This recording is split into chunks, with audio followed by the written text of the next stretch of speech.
Anya's name. I said, yes, it's my daughter. My wife came downstairs and she was screaming and cried. She said, no, no, no, no. In spring of 2022, a jury convicted Oscar Eduardo Ortega Anguiano on 2 counts of gross vehicular manslaughter while intoxicated. So we have Oscar Edgar Ortega. Guys, in 2021, he decided to get behind the wheel of a car, excessively intoxicated, inebriated on multiple types of things, spirits, and all types of narcotics, guys. All right. He got behind the wheel of the car, sped up to about 100 miles an hour while in this state, obviously, and then basically plowed through, guys, 2 children. All right, 2 young adults, absolute 2 young adults on the highway.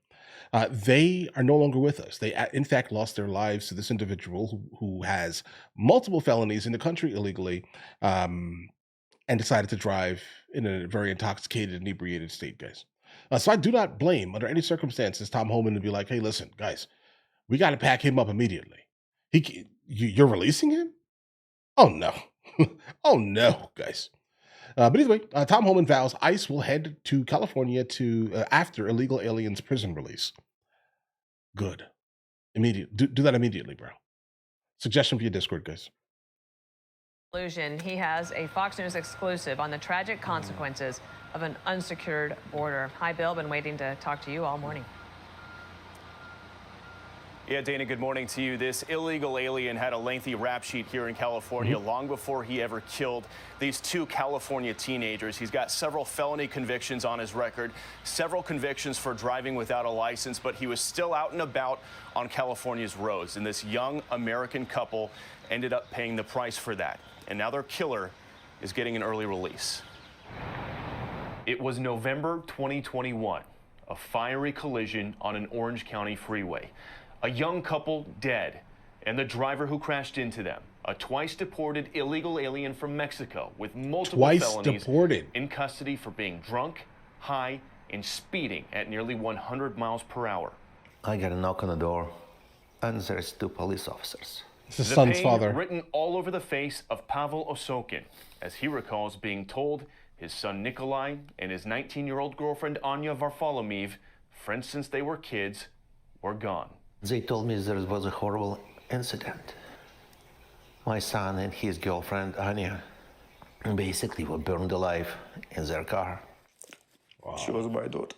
Anya's father, Anatoly, got a similar knock on the door that night. He said Anya's name. I said, yes, it's my daughter. My wife came downstairs and she was screaming and cried. She said, no, no, no, no. In spring of 2022, a jury convicted Oscar Eduardo Ortega Anguiano on 2 counts of gross vehicular manslaughter while intoxicated. A judge sentenced him to 10 years. But on Easter Sunday, the family say they received this notice from the California Department of Corrections that on July 19th, he'll be getting out. 2 years for killing 2 kids. It's confusing to me. Why you give them 10 if they're going to spend 5 and then 3? Yeah, 2 young, productive American citizens killed for nothing. And that illegal immigrant who already has been deported twice is going to be released again? In a statement, the Department of Corrections wouldn't confirm the release, but said in part, quote, incarcerated persons may earn credits for participating in rehabilitative programming, which may move their parole dates to an earlier date. Listen, I understand under certain circumstances, right? But pretty much based off of his rap sheet, I'm not even sure why we're even considering this. Let him serve his time and then put him on a plane. Anya and Nikolai's families are now sending letters to the state, calling for Ortega Anguiano to serve his full sentence. All those dreams were cut short just by one person who was not even supposed to be on that freeway. I will never forgive this guy. Never, ever. Don't. I hope he's going to stay in prison. I hope he's going to get old in prison. And I hope he's going to get kicked out from our country in the end.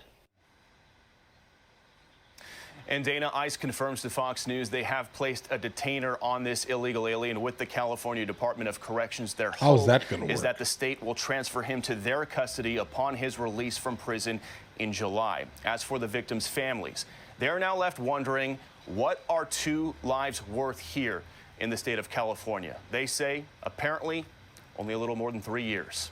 So back to you. Oh my Demolition. God. Thank you. Okay. Oh my. Hopefully life's worth a little bit more than that, guys. Let's just start out. But obviously, based off of the, what the state is basically proving to the victim's family here, guys, I may want to agree with you on that. And it's unfortunate that I have to sit here and actually agree with you on that, guys. In this context, at least. Now, sending him to Tom Homan, and then Tom Homan absolutely deporting him, he obviously knows multiple ways into the country, guys. Obviously. Like, specifically, if he's already come back after being deported multiple times, I mean, what are we going to do with that, guys? Like, I've already said kind of before, I think that if you deport someone and they come back, you should give them 20 years in prison, period.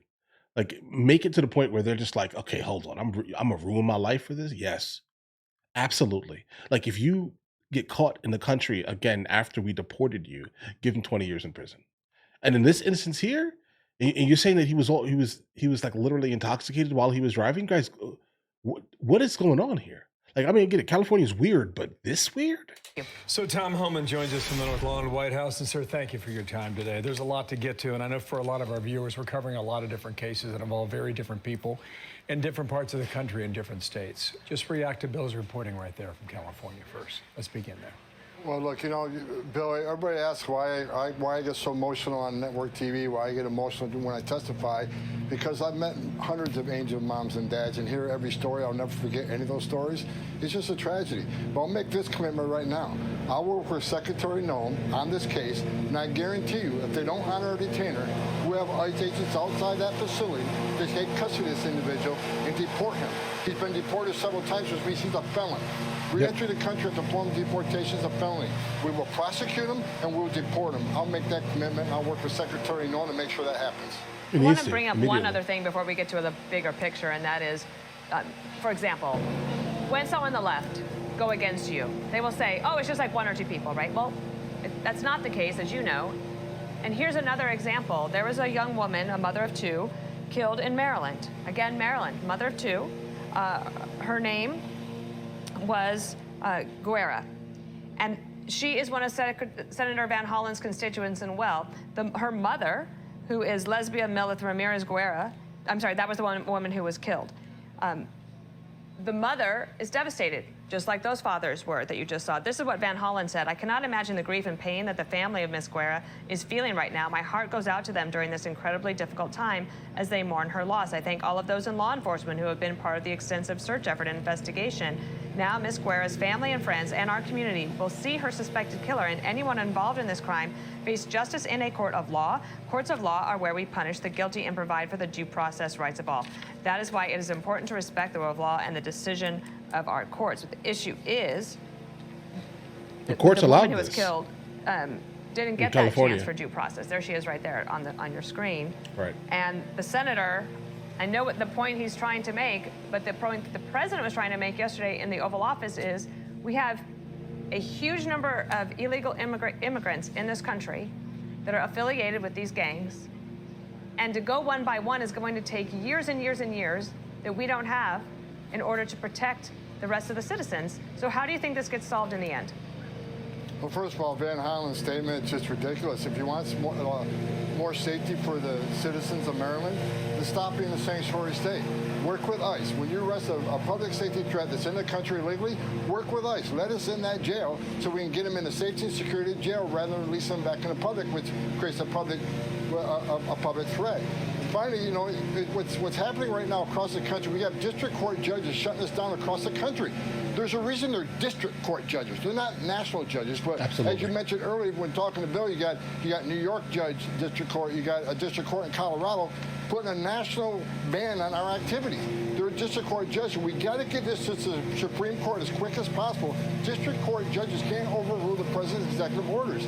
This is what we got to get fixed right away in the Supreme Court, so we can actually keep the president's promise to American people that we're going to remove national security threats and public safety threats. Yeah, on that point, we're fighting a lawnmower. Our apologies to our viewers at home. This is very important now. Yeah, I'm going to go ahead and make an actual attempt to remove that lawnmower because hopefully by the time you guys see this, it's gone. But it's wild. Okay.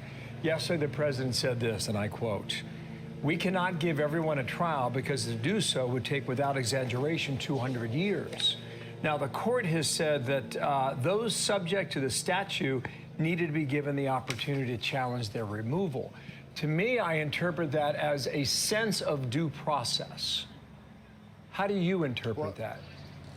I think due process was given, like the Maryland father, the MS-13 terrorist that was removed. He had due process. He was ordered removed by 2 different immigration judges. But here's what they're doing, Bill. Here's the plan. The Biden administration overwhelmed the system. 10.5 million people came to the border. They know it's going to take years to get through the court docket. By then, they're hoping there's another Democratic administration in. They'll have U.S. citizen children. Then all of a sudden, nobody wants them removed. We're spoiling their plans to have future Democratic voters and through a census, have control of the House. Through a census vote, Democratic sanctuary cities get more seats in the House. This is their plan. That's why they overwhelmed the system. That's why they didn't detain them. When they detain them, they get a hearing in 35 days. They released them. Now it's going to take 5 to 7 years. They're going to keep playing this game through the immigration courts, through appeal after appeal after appeal, district judge, to slow us down, because their hopes is they'll gain power again, then they can warrant amnesty to 10 million illegal aliens that are released in this country illegally. That is their plan, and we're trying to remove these public safety threats and national security threats as quick as possible. They're putting every roadblock imaginable in front of us to prevent us from doing that. Okay, guys. Okay. We're going to go next end the video here. So for a really long time, I never really understood why people would say, just because people are coming to the southern border, that means that they're going to immediately vote Democrat. When the problem is that most of these people are running from countries that have similar like ideologies and paths as the Democrats do, right? So like, I don't know about that, guys, right? Like literally a lot of like Latinos are almost mainly conservative, guys, mainly. But I understand, I think I'm starting to kind of understand what they mean now, though. Like specifically, if you put people, like even the people that are coming through the southern border, like in a good amount of these sanctuary cities, and over time, you pretty much understand that they're going to try to fit in, and what they're going to fit in with specifically would be the left, right? By default, almost. Like the ones who actually decide to stay in these sanctuary cities, yeah, they're going to probably end up being like super left leaning, and that's what I think Tom Homan is pointing out, right? There are a couple more steps. There are a lot more steps than just saying they're trying to create voters. You get what I mean here? There are a lot more steps to that. But yeah, I guess the end point is they're trying to create voters. Okay, I think I fully grasp it now. I think it just clicked in my head at least. Because again, I never understood that because it didn't make any sense. Why would the people running from like the left-leaning policies come to the United States of America and be immediately left-leaning, right? I mean, guys, look at Miami, right? Like, just understand what that means, guys. It's not a thing like that. Most Cubans that come here specifically in South Florida, they are not left-leaning at all. They're not going to be. They're running from that. Most of the people from Venezuela, the same exact thing, right? So, you know, it's interesting to encounter that. And again, it took me a while to kind of fully grasp, I think, what he's saying here. Over time, they're going to be their voters or their kids are going to be specifically, right? But anyway, guys, let me know in the comments what you guys think. If you guys are new here, please like and subscribe. And in the meantime, I'll catch you guys later. All right.